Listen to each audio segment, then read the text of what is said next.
Israel is home to a great variety of archaeological sites and ancient ruins, and their number is even more impressive if you take into account that all these landmarks are crowded within a very small area of the country, a little smaller than the state of New Jersey and the southwest England region, and about half of the Moscow region. Most of the ancient ruins are away from modern settlements. Cities like Jerusalem may even disappoint fans of antiquity as soon as most of what seems old there is built no earlier than in the 19th century, except for the walls of the old city and the only real antiquity, a section of the temple wall. Caesarea Maritima, a national park in Israel, neighboring modern town of Caesarea, is a jewel of Israeli antiquity, built by one of the most prominent, condemned by some and glorified by others, rulers of Israel, Herod the Great in the 1st century BC.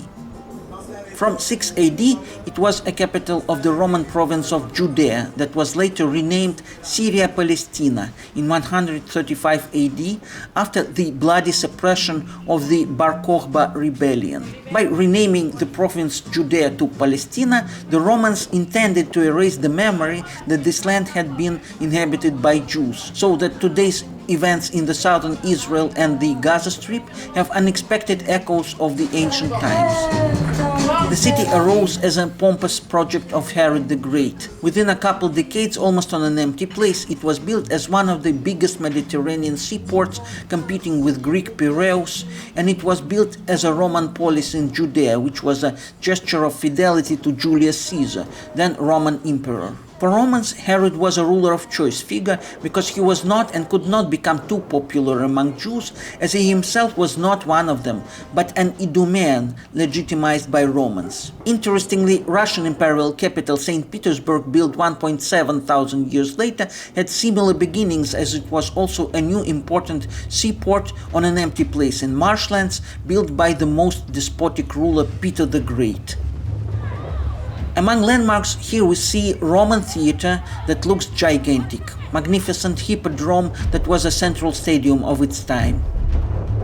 Multiple seaport and harbor buildings like that for storehouses, and this one, said to be a tavern in its time, surprisingly small one.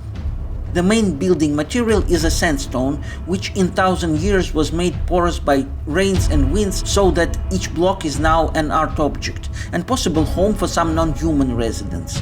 Here and there we see them, most common Israeli stellio agamas, of which I talked recently in the video about another archaeological site, Khorazin. They can change their coloration to fit the ambience. It is attractive to capture and show them in details because of their elusive manners. They remind both ancient dinosaurs and legendary dragons.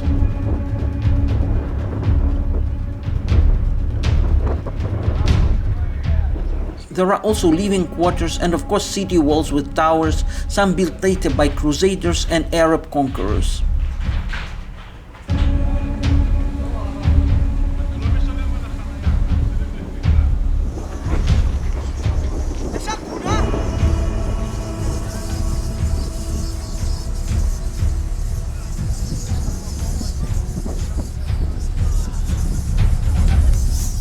One of the storehouses in the harbor complex is a home place for a colony of bats.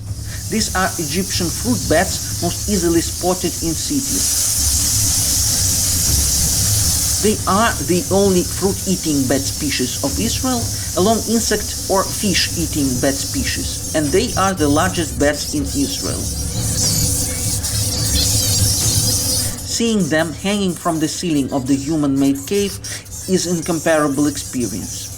It is usually impossible because most bat colonies are hidden, and outside the colony bats are in a perpetual and rapid movement, so that we never can see them in such a detail as it is possible here.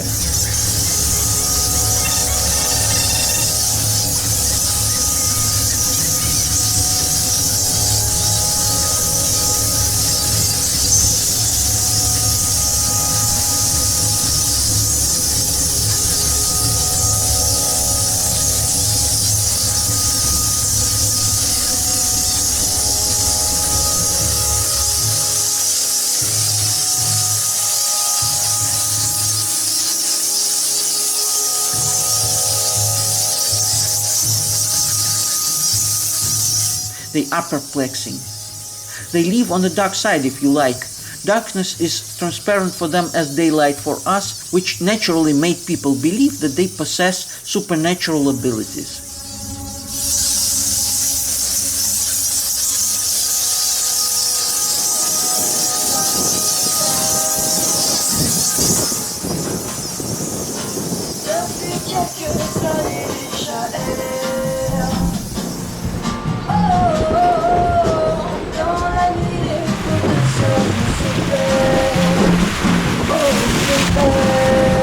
Typically, an authentic ancient Roman building can be easily distinguished from a modern stylization, since a Roman wall has more raised surfaces with stones visually located at different depths or protruding outward at different heights compared to the smooth and flat surfaces of modern buildings.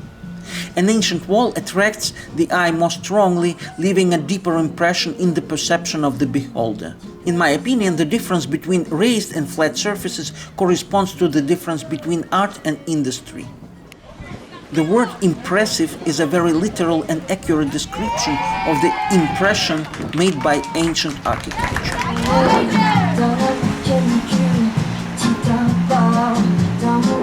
Nowadays, Caesarea is perfectly equipped for tourists to have a good time here and take away vivid impressions. There are plenty of interesting and cozy restaurants, some attractive art galleries.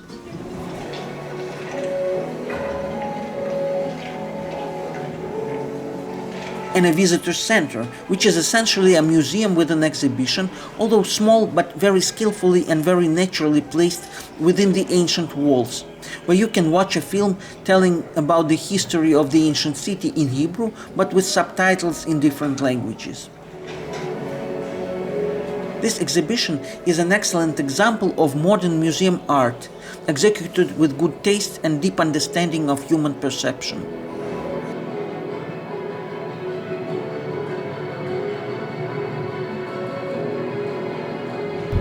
Another, and probably the most impressive landmark of Caesarea, is Roman Aqueduct. Its section survived to our time is approximately 2.3 kilometers long. This structure helps everyone who sees it to rethink greatness. Indeed, its scale is mind-boggling, and we begin to understand what it was: Roman Empire, the United States of the ancient world.